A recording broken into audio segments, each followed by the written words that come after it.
Bismillahirrahmanirrahim.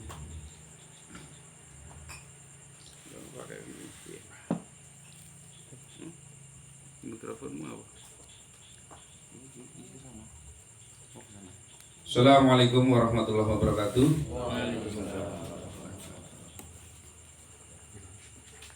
Bismillahirrahmanirrahim. Alhamdulillahirabbil alamin wa bihi nasta'in. Wassalatu wassalamu ala asrofil anbiya wal mursalin wa ala alihi wa sahbihi ajma'in, amma ba'du. Allahumma sholli ala sayyidina Muhammad wa ala ali sayyidina Muhammad. Alhamdulillah, puji syukur kita panjatkan kehadirat Allah Subhanahu wa taala yang telah memberikan limpahan nikmat karunia kepada kita semua, sehingga pada malam hari ini kita bisa kembali berjumpa untuk melaksanakan kegiatan rutin kita, yaitu diskusi dan kajian malam Kamis ya.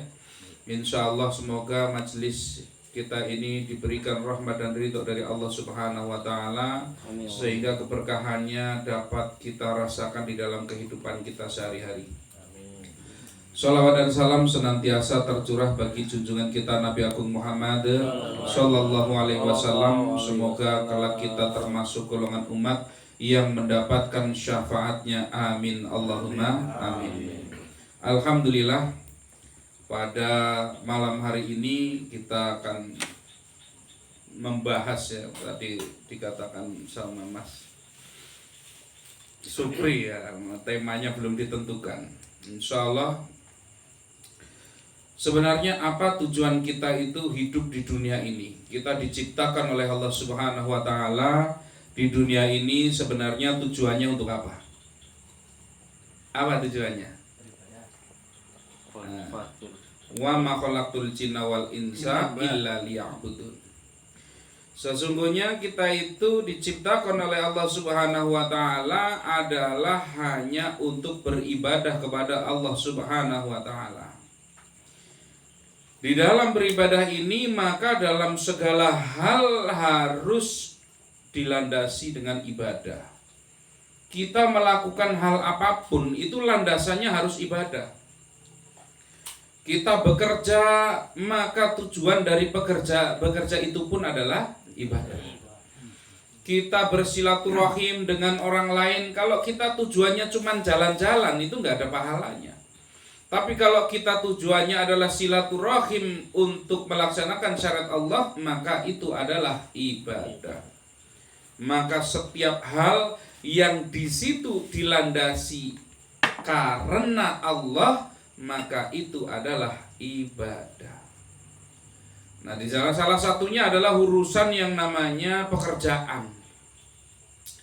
Kita dengan berbagai macam profesi, dengan berbagai macam kegiatan, aktivitas, dengan berbagai macam penghasilan juga. Oleh Allah Subhanahu wa taala kita itu berbeda-beda. Berbeda-beda satu yang lain. Ada yang mungkin penghasilannya besar, ada yang bahkan duit 1.000 saja nggak pegang. Ada yang jabatannya tinggi, ada yang malah pengangguran gitu. Bermacam-macam kita itu di dalam hidup ini. Maka sikap kita yang terpenting adalah bukan apakah harus seperti yang kita inginkan yang namanya kehidupan ini, tetapi yang paling penting bagi kita adalah menerima apa yang sudah Allah takdirkan untuk kita.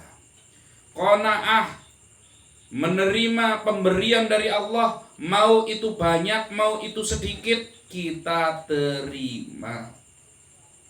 Ini kalau untuk urusan rezeki itu pasti dijamin oleh Allah Subhanahu wa taala.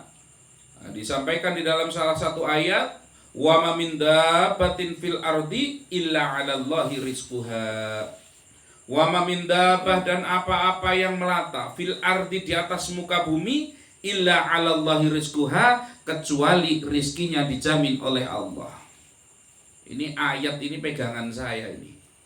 Ini ayat ini pegangan saya kenceng. Kenapa? Kalau nggak pegangan ayat ini bagaimana? Kita itu hidup bisa stres terus.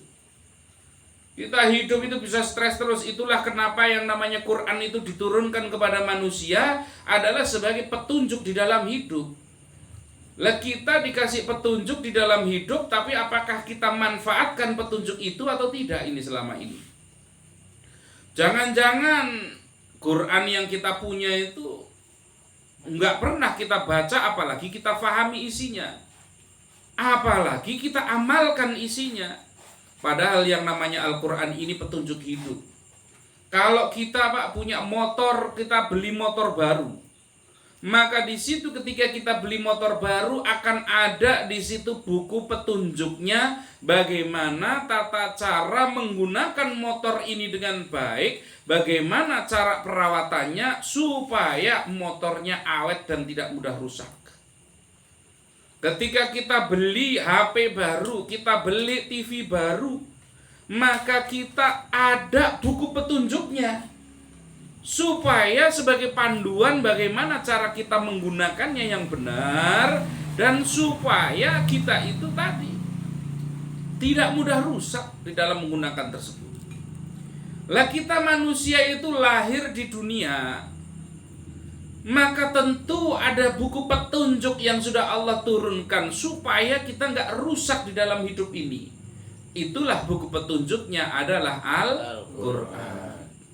Tapi mohon maaf, memang sifat manusia itu kalau ada buku petunjuknya itu jarang buka, Pak. Coba beli HP baru, beli barang-barang baru, elektronik baru, beli kendaraan baru, kayaknya ya langsung dipancal itu. Tidak buka petunjuk dulu itu kira-kira. Betul apa tidak? Maka ada yang punya kebiasaan motor zaman sekarang diperlakukan kayak motor zaman dulu. Wah, pagi dipanasi. Wah, sampai sejam, 2 jam, sampai 3 jam gitu kan. Itu motor dulu itu. Kalau sekarang teknologinya ayo nggak perlu itu.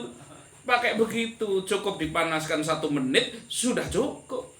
Nah, kalau ternyata kalau dipanasi lama-lama malah cepat rusak. Nah, misalkan begitu. Kenapa enggak buka buku petunjuk? Di buku petunjuk begitu ada kendaraan baru 50.000 km, misal 10.000 km pertama ganti oli misalkan. Nah, nanti kemudian 5.000 kilo ya, 5.000 pertama 1.000 ya. Nah, 1.000 dulu ini. Karena paling mentok 5.000. Kita nggak pernah buka buku petunjuk, jadi nggak tahu. Iya, kalau yang pertama itu kalau nggak salah itu 1.000 kilo pertama nanti suruh ganti oli. Kemudian ganti lagi nanti 3.000. Kemudian rutin nanti sekitar angka 5.000. Rutin, ketika kita penggunaannya rutin, nanti kalau sudah ganti oli secara rutin kita ganti, harus pakai penyaringnya juga diganti. Kalau perawatannya bagus, maka mobilnya bisa awet. Tapi karena kita malas, akhirnya ya sudahlah. Nanti kalau sudah terasa berat, sudah ngadat-ngadat, baru dipikirkan caranya bagaimana. Begitulah manusia saat ini. Ketika sudah mulai muncul masalah, baru datang. Ya, baru datang sama Kiai, Pak Kiai, gimana ini? Ekonomi saya kacau. Pak Kiai, bagaimana ini? Rumah tangga saya berantakan. Ini mulai, padahal seharusnya nggak harus begitu dulu. Untuk datang sama Kiai, datang sama ulama itu. Ini harusnya dari awal kita baca buku petunjuknya. Maka kalau terjadi problem, kita itu sudah nggak bingung lagi. Bahkan nggak harus rusak dulu untuk kita itu tadi mampu menghindari persoalan-persoalan tersebut. Nah, di dalam Al-Quran itu ada petunjuk-petunjuknya. Salah satunya urusan rezeki. Urusan rezeki ini sudah diatur oleh Allah Subhanahu wa taala tadi di dalam wa ma min dabatin fil ardi illa 'alallahi rizquha. Apa-apa yang melata di atas muka bumi kecuali rizkinya dijamin oleh Allah, sudah dijamin, Pak. Maka manusia itu kalau dia itu Manusia itu kalau dia itu memang yakin terhadap Al-Quran, yakin terhadap ayat-ayat Allah, yakin terhadap firman-Nya Allah, harusnya sudah nggak perlu khawatir-khawatir lagi. Lah kita itu tapi kenyataannya itu ya, dari orang umum sampai ustadz sampai kiai sama itu. Masih banyak yang harus terus belajar supaya memahami dan mempraktekkan dari isi daripada Al-Quran ini. Sesuatu yang sudah dijamin harusnya kita khawatir apa tidak? Tidak. Enggak khawatir harusnya. Sementara sesuatu yang tidak dijamin harusnya kita khawatir apa tidak? Khawatir. Allah menjanjikan di dalam Al-Quran, siapa yang mengingkari satu ayat saja di dalam Al-Quran, maka dia bisa murtad. Satu ayat ragu, satu ayat diragukan, murtad, Pak. Ini nggak main-main ini. Satu ayat ragu, murtad. Sementara Allah sudah menyampaikan tadi bahwa rizkinya itu dijamin. Tapi pagi-pagi kita bangun tidur sudah pusing. Ya Allah, gimana nanti ini makannya? Ya Allah, gimana nanti ini rezekinya hari ini? Ya Allah, jangan-jangan gak laku lagi kayak kemarin, ya Allah. Pagi-pagi kita sudah pusing, betul apa tidak? Banyak yang begitu apa tidak? Banyak. Loh iya, baru nerima gaji hari ini sudah pusing, Pak. Kenapa? Loh karena sudah muncul. Wah, ini buat ini, buat ini, buat ini, buat ini. Wah, habis ini. Sudah pusing itu. Ya memang begitu. Padahal sebenarnya setiap yang melata, hewan saja yang melata di atas muka bumi, semuanya dijamin oleh Allah Subhanahu wa Ta'ala.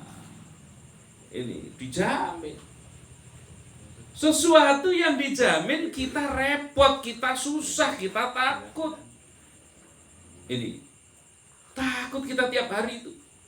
Siang malam kita cuma pikirin rezeki terus, harta terus, duit terus tiap hari coba. Siang malam itu. Ini itu urusannya itu. Padahal itu sudah dituliskan oleh Allah, sudah dijamin. Tapi urusan kita mau masuk surga, urusan kita itu mau masuk neraka, ini belum jelas ini. Ini belum jelas kita itu kira-kira pasti masuk surga apa tidak? Sudah jelas apa belum? Belum. Pasti selamat dari neraka sudah jelas apa belum? Belum. Belum, tapi kita nggak pernah risau, santai saja. Itu yang penting punya duit, santai urusan itu. Nggak inget neraka itu. Ini Masya Allah. Jadi ini sesuatu yang tidak dijamin oleh Allah, kita tenang, kita santai, nggak pernah jadi beban pikiran yang membuat kita susah tidur. Sementara sesuatu yang dijamin oleh Allah, kita itu sampai susah tidur.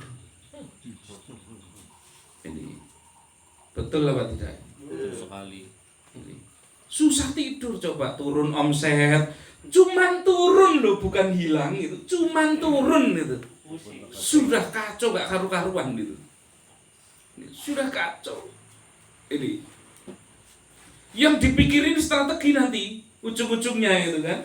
Padahal turun omset bisa jadi tujuannya Allah, kamu zikirnya kurang, tambahi.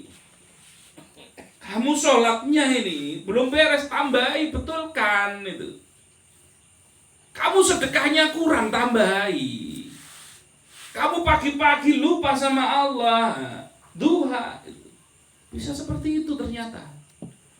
Tapi karena kita itu tergolong orang yang lupa, akhirnya yang dipikirkan strategi. Wah, ini strategi. Lari ke sana, lari ke sini, lari ke sana, lari ke sini. Cari supaya rezeki yang didapatkan semakin banyak, jangan sampai turun. Ini. Padahal ya harusnya yang ditambah harapannya Allah, dalam tanda kutip ini kalau bilang begini. Padahal harapannya Allah ini supaya kamu kembali kepada Allah. Sholatmu diperhatikan, sedekahmu ditambahi, zikirmu diperbanyak, sholawatmu diistiqomahkan. Ini jangan-jangan begitu ternyata. Ini ternyata kebanyakan dari kita lupa. Ini lupa pontang-panting kita. Apa saya nggak pernah stres? Ya pernah. Nah, maka kita itu seperti orang yang berjalan di pematang sawah di dalam hidup ini. Coba, pernah nggak liwat galengan itu loh, pematang sawah itu? Ketika kita jalan, bisa jadi kadang-kadang kita kepleset, betul apa tidak? Kepleset. Yang terpenting bukan masalah apakah kita nggak pernah kepleset. Yang terpenting ketika meleset, kita naik lagi, jalan lagi di jalan yang benar. Sekali-kali kita waduh pusing, kemudian kita ingat, oh iya jangan-jangan ini teguran dari Allah. Enggak apa-apa, sekali-kali pleset itu memang manusia begitu. Ini manusia itu memang seperti itu sifatnya itu. Maka ketika kita kepleset, yang terpenting begitu kepleset kita jalan di sawah, kita kembali lagi ke pematang yang betul, kembali ke jalan yang betul. Lah kalau kita itu kepleset, udahlah bablas saja sekalian. Nah ini kacau ini. Untuk urusan yang dijamin oleh Allah repot kita, pusing. Kita bisa loh meluangkan waktu berjam-jam, kita bisa loh meluangkan waktu setiap hari kalau untuk urusan cari duit. Bisa kita itu, melek bisa itu. Ini kan kuat itu kalau urusannya bahasnya duit itu. Kalau bahasnya ngaji ya nggak tahu. Coba kalau bahasnya ngaji apalagi dibacakan kitab sama Pak Kiai, membacanya pelan itu kan. Nah, kenapa membacanya pelan itu? Nah, itu nikmat banget itu tidur itu. Wong saya ngomong keras begini aja bisa ngantuk Mas Supri kok. Sekarang udah enggak, Pak. Ini jadi dimaklumi kalau saya ngomongnya agak keras itu karena ngajinya malam. Nanti kalau nggak keras itu nggak kurang perhatian itu. Kalau Rasul enak, yang depan dengan yang tengah dengan yang belakang dengarnya sama kerasnya. Saya bukan Rasul, jadi terpaksa harus keras. Ini. Ketika sesuatu itu sudah dijamin oleh Allah, kita merasa khawatir, bahkan kita ketakutan untuk mengeluarkan itu. Rizki itu sudah dijamin oleh Allah, tapi kita takut khawatir untuk mengeluarkannya itu. Ini. Di situ ada kewajiban-kewajiban kita tentang zakat. Ini kan. Di situ ada kewajiban tentang kita memberikan nafkah. Ada juga kewajiban kita tentang ketika kita itu ngurusi katakanlah masyarakat di sekitar kita yang lapar. Maka saya itu kadang-kadang kalau secara definisi yang namanya sodakoh itu zakat itu kita mengeluarkan harta yang sifatnya wajib karena ada ketentuannya, ya, ketentuan mengeluarkannya dan ketentuan penerimanya. Itu kalau zakat. Kalau infak kita mengeluarkan harta, ya, wujudnya harta, sifatnya sunnah. Ini kalau secara definisi begitu. Terus kemudian kalau sedekah bisa tenaga, bisa harta, bisa seperti itu. Tetapi kalau secara tinjauannya kita perdalam lagi, infak itu sebenarnya terbagi menjadi dua. Ini. Jadi kalau yang secara umum yang diketahui infak itu sifatnya sunnah, betul apa tidak? Padahal infak itu sebenarnya, ya kalau kita tinjau lebih dalam lagi, walaupun secara ininya tinjauannya sunnah itu, secara umum diketahuinya sunnah. Padahal yang namanya infak itu bisa bersifat sunnah, bisa bersifat fardu kifayah gitu. Bisa bersifat sunnah atau fardu kifayah. Sunnah itu ya jelas, saya ketemu siapa atau kasih duit, maka itu otomatis namanya infak gitu ya. Itu infak. Anfiku min thayyibati ma kasabtum. Anfiku infakkan min thayyibati yang baik-baik, dari yang baik-baik, min thayyibati ma kasabtum, dari apa-apa yang kamu usahakan. Hasil kerja kita diberikan kepada orang, maka itu disebut infak.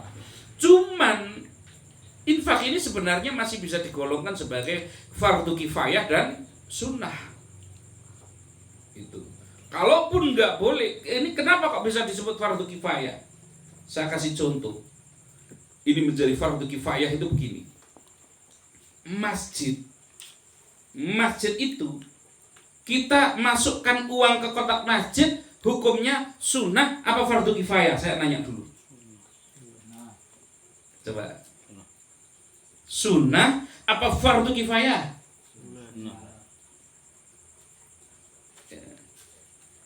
Tergantung, Bang. Kalau kita itu ternyata nggak ada orang yang infak, sementara yang namanya masjid itu perlu bayar listrik, perlu kebersihan, perlu perawatan, belum lagi kalau rusak gitu kan. Sementara kita wajib yang namanya menjaga masjid, menggunakan masjid, memastikan masjid itu bisa dimanfaatkan oleh umat, maka kewajiban ini menjadi fardu kifayah bagi masyarakatnya itu. Tapi begitu sudah ada yang mengeluarkan untuk perawatan dan lain sebagainya, yang lain jadi sunnah. Paham apa tidak? Coba kalau ini hanya sekedar sunnah kok, satu desa gak ada yang mau infak, itu dosa itu. Menjadi fardu kifayah sama ketika misalkan ada orang ada orang meninggal. Ada orang meninggal, maka harus dilakukan yang pertama tentu mensucikan, kemudian mengkafani, kemudian mensolatkan, mengkuburkan. Ini menjadi kewajiban. Maka ketika misalkan ada orang meninggal, kemudian saya misalkan datang ke situ, oh ternyata orangnya sudah ada yang memandikan dan sebagainya, saya membantu, maka saya sudah masuknya sunnah, sudah ada yang melakukan. Sholat yang saya lakukan pun ya fardu kifayahnya, walaupun itu sifatnya fardu kifayah itu. Jadi ketika fardu kifayah itu kan gugur ketika sudah ada orang yang mau mengangkat, maka kewajiban itu menjadi gugur bagi orang lain, kan begitu. Menjaga masjid juga sama. Menjaga, memastikan masjid itu bisa dipakai dengan baik untuk umat, itu kewajiban. Ini. Tapi begitu sudah ada yang cukup untuk memberikan, ya yang lainnya sudah sunnah itu. Ini. Terus lagi, ngasih tetangga kita, infak kepada tetangga, hukumnya apa? Hukumnya apa? Sunnah kan? Secara dasar hukumnya sunnah, tapi tetangga kita sedang lapar. Tetangga kita lapar, nggak punya makanan, mau minta-minta nggak berani, ya kan? Mau minta-minta nggak berani. Lapar, keluarganya lapar, nggak punya sesuatu untuk dimakan itu. Maka ini memberikan kepada tetangga kita, ini fardu kifayah ini. Ini wajib, ini hukumnya kita ngasih itu. Jadi bukan sunnah, derajatnya itu bukan sunnah lagi, karena itu kewajiban yang harus kita lakukan. Itu. Ini ya. Sama seperti kita itu ngurusi keluarga kita. Anak-anak kita berikan nafkah itu sifatnya infak. Nafkah itu sifatnya infak. Tapi ketika anak itu belum akil balik, maka orang tua itu wajib memberikan nafkah. Berarti infaknya sifatnya wajib. Tapi begitu dia itu sudah akil balik, maka hitungannya menjadi infak yang sifatnya sedekah. Ini sudah tidak wajib itu. Jadi kalau sudah akil balik itu untuk anak laki-laki, khusus laki-laki. Untuk anak laki-laki maka tidak ada kewajiban lagi untuk orang tua ngasih nafkah sama dia itu. Kalau anak perempuan sampai dia nikah, sebelum dia nikah maka kewajiban itu tetap melekat kepada orang tua. Karena orang tua itu memiliki kewajiban 3 terhadap anaknya. Itu. Nah, kewajiban orang tua terhadap anak ini ada 3. Nah, yang pertama itu memberikan nama, itu ya. Memberikan nama yang baik. Ayyuhasinasmahu idza walada. Yaitu memberikan nama yang baik idza walada, ketika dia lahir. Maka hati-hati di dalam memberikan nama. Jadi nggak benar kalau ada apalah artinya sebuah nama. Nggak betul itu. Nama itu penting. Karena itu akan menjadi doa ketika dia dipanggil orang gitu kan. Ketika dia dipanggil misalkan namanya Solihin gitu. Namanya Solihin. Dipanggil orang, Solihin, maka didoakan. Kalaupun dia dari preman itu nggak pede pakai nama Solihin, gitu. Ganti itu, ganti yang sangar itu kan begitu, nggak pede itu. Coba ada nggak orang nama aslinya Solihin jadi preman tetap Solihin gitu?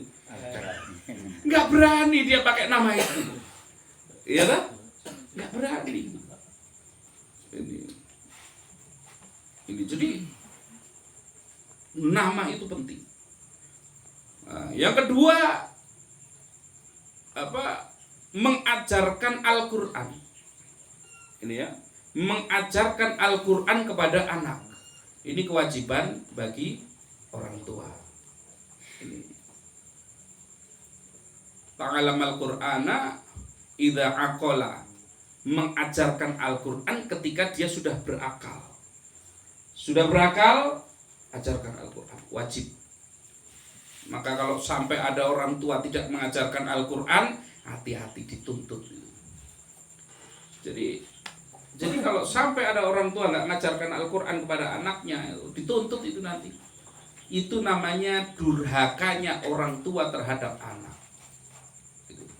Jadi ternyata nggak cuma anak durhaka sama orang tua, ada orang tua yang durhaka sama anak sebab dia tidak melaksanakan kewajibannya sebagai orang tua. Ini. Kemudian yang ketiga itu menikahkan, wa yuzawijahu idza atroka. Dia itu menikahkan ketika dia itu sudah dewasa.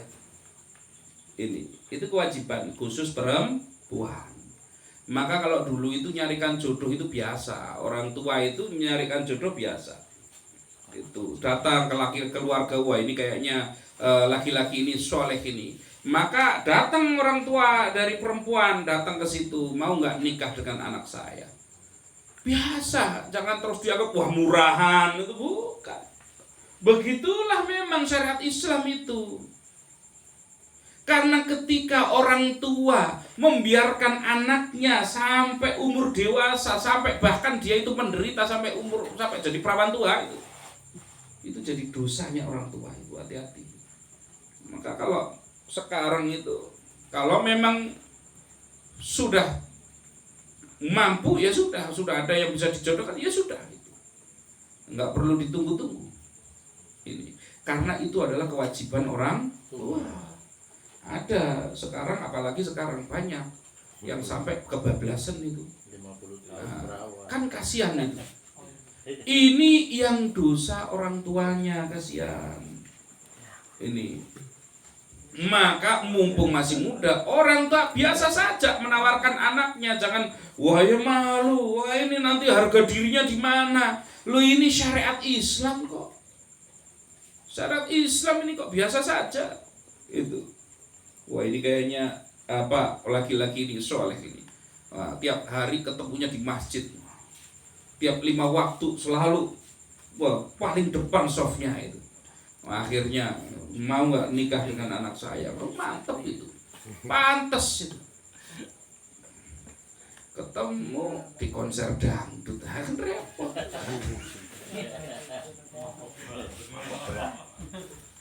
Kan repot ini. Mending orang tua nyarikan sudah jelas, sudah pasti. Yang namanya orang tua mencarikan pasti yang bagus. Kan begitu. Nggak mungkin akan sembarangan itu. Ini. Nah, itu 3 kewajiban orang tua terhadap anaknya.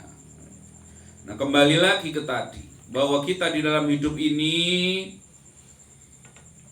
diberikan panduan oleh Allah yaitu Al-Quran. Tadi sudah salah satu ayat yang menyampaikan tentang rizki, di mana rizki itu dijamin oleh Allah Subhanahu wa Ta'ala. Ya, oleh Allah itu sudah dijamin. Maka kita seharusnya memperbanyak risau apakah kita itu nanti akan selamat atau tidak. Di dalam kitab Duratun Nasihin itu dijelaskan, dalam satu riwayat disampaikan bahwa nanti dari zaman Nabi Adam sampai dengan hari kiamat itu kita akan dikumpulkan di padang mahsyar, di mana nanti di mahsyar itu akan ada 100 baris. Kita dikumpulkan dalam 100 baris. Dari 100 baris itu yang selamat 1 baris. Yang selamat berapa baris? Dari berapa baris? 100 baris yang diberikan keselamatan 1 baris. Kira-kira kita itu masuk baris yang mana? Yang 99 apa yang 1 ini? 1 insyaallah. Ini. Bayangkan. Lu masa sesedikit itu? Lu kita lihat saja masjid di tempat kita itu. Penduduk satu kampung. Penduduk satu kampung, satu masjid katakanlah, itu kan wilayah teritorialnya itu kan satu kampung gitu kan. Wilayah teritorialnya satu kampung itu yang namanya masjid itu. Ini. Nah, coba kira-kira dalam satu kampung penduduknya berapa banyak? 1000-an. 500. Kalau satu RW Ada nggak kira-kira 500 itu ada nggak? ada. Dari yang kecil sampai yang dewasa, ada nggak 500? Ada. Pertanyaannya sekarang begini, yang datang ke masjid dari 500 atau 1000 itu berapa? 10%. Apa 5%? Ini datang 1% itu udah untung. 5% kebanyakan. Coba, ya wajar ternyata yang selamat cuma 1 baris itu. Lawang di tempat kita saja masjid itu sudah representasi kok, kelihatan banget kok. Di mana sudah kelihatan, mana ini ahli-ahli masjid aja udah bisa dihitung pakai jari itu. Makanya saya selalu katakan, itu orang yang jadi takmir masjid itu bertanggung jawab penuh itu terhadap masyarakat yang nggak berangkat ke masjid itu. Takmir masjid bertanggung jawab penuh. Jadi bukan hanya sekedar yang nggak berangkat ke masjid, dia tetap bertanggung jawab. Tetapi pengurus masjid hati-hati, punya tanggung jawab. Kadang pengurus masjid itu ada yang menggerutu itu ya. Kenapa masyarakat itu nggak mau ke masjid? Saya selalu bilang lah, kenapa kamu bertanya kenapa masyarakat nggak mau ke masjid? Harusnya pertanyaannya adalah kenapa masyarakat harus ke masjid itu. Lo masjidnya aja nggak ada kegiatan kok, nggak ada kegiatan yang jelas, masyarakat tidak merasa butuh dengan masjid kok. Itu. Coba kalau ke masjid pulang-pulang bawa sembako, kira-kira laris nggak itu masjidnya itu? Banyak yang datang nggak kira-kira? Banyak. Kenapa nggak dilakukan? Wah, itu nanti gara-gara duit. Loh, memang mendidik itu begitu. Kita anak 7 tahun nggak ngerti maksud daripada sholat, kita wajibkan loh. Kalau nggak mau sholat disuruh pukul, dia tuh nggak ngerti hukum. Itu loh, nggak ngerti hukum, nggak ngerti tujuan sholat itu apa. Tapi kalau dia nggak sholat sudah boleh dipukul. Kenapa? Kadang-kadang orang itu memang butuh waktu untuk memahami sesuatu. Ketika dia motivasinya datang pertama ke masjid, nggak enak ini. Tiap bulan dikasih beras sama masjid. Kalau nanti nggak berangkat nggak enak ini, jangan-jangan di stop nanti ini. Begitu datang ke masjid ada kajian, datang ke masjid ada sholat jamaah, datang ke masjid ada zikir, maka hatinya semakin lama semakin tenang, ilmunya semakin bertambah, keikhlasannya semakin meningkat. Lama-lama datang ke masjid bukan karena beras lagi, sudah ada proses yang memang kadang-kadang masyarakat butuh seperti itu. Ini ya, kembali lagi nih, urusan rezeki nih. Rezeki sudah ditentukan oleh Allah Subhanahu wa taala, kita pusing, kita bingung, kita susah, tapi urusan selamat tidaknya kita di dunia ini, nanti apakah kita itu akan selamat mau masuk surga atau jangan-jangan kita termasuk ahli neraka, kita masih belum tahu, kita nggak pernah risau. Nah, maka coba sekarang sehari kita berapa kali istighfar sama Allah? Sehari berapa kali kita istighfar? Sehari berapa kali kita itu berzikir kepada Allah? Berapa banyak kita itu setiap hari itu membaca sholawat? Waduh, amalan banyak banget. Pilih amalan yang paling favorit, gak harus semuanya. Bingung nanti kalau semuanya. Yang lain standar, yang penting kewajiban dilaksanakan. Tapi pilih salah satu amalan ibadah yang mau kita istimewakan itu. Karena kalau kita itu baca kitab itu, ketika membicarakan tentang sholawat, sholawat mantep banget ini, fadilahnya luar biasa. Giliran kita baca istighfar, ini ternyata istighfar mantep banget juga ini. Akhirnya amalkan lagi gitu. Saya kemarin sholawat sudah 1000 kali, sekarang tambah istighfar 1000 kali gitu. Baca lagi ternyata, ini ternyata fadilahnya nanti. Dengerin Ustadz Adi Hidayat berbicara tentang hafal Quran, kita berusaha menghafalkan Quran, nanti ketemu dengan yang lainnya suruh bersedekah lah. Kalau semua amalan ibadah mau kita kejar semua memang terlalu berat untuk kita. Paling tidak ada satu yang dibanggakan. Kalau nggak mampu hafal Quran, ya mungkin sedekahnya lebih hebat daripada yang hafal Quran. Itu. Kalau mungkin sholat jamaahnya kurang sering bolong-bolong jamaahnya, ya berarti sholat sunnahnya yang ditambahkan. Itu paling tidak begitu. Ada yang menjadi keunggulan gitu ya, amalan ibadah yang mau kita pamerkan di hadapan Allah Subhanahu wa taala. Ini harus ada, jangan semuanya enggak ada. Yang mau dibanggakan apa enggak tahu, ini repot kalau seperti ini. Ini ya, itu. Oke, silahkan nanti kita buka untuk sesi diskusi pada malam hari ini. Saya kembalikan lagi ke Mas Supri.